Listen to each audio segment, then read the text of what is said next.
सर्व आदरणीय शिक्षक,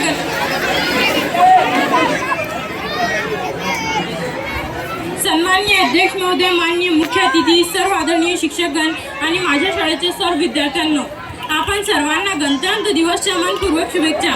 माझ्या मैत्रिणींनी आपल्याला गणतंत्र दिवसचे महत्त्व सांगितलं आणि आपण हा दिवस का साजरा करतो हे सांगितलं. मी आपल्यासमोर आपल्याला संविधानाच्या भारतीय नागरिकांचे कर्तव्य सांगणार आहे.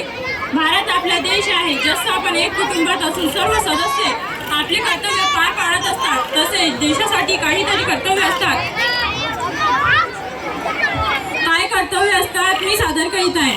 कर्तव्य क्रमांक 1, आपल्या देशासाठी प्रेम व अभिमान असावा. कर्तव्य क्रमांक 2, देशात शांतता ठेवावी. कर्तव्य क्रमांक 3, संविधानाचा आदर करावा. कर्तव्य क्रमांक 4, देशाचे रक्षण करावे. कर्तव्य क्रमांक 5, सर्वात बंधुत्वाचा पालन करावा. जेथे परंपरांचा सन्मान नित्य आहे, जनशासनातळी पायाच सत्य आहे.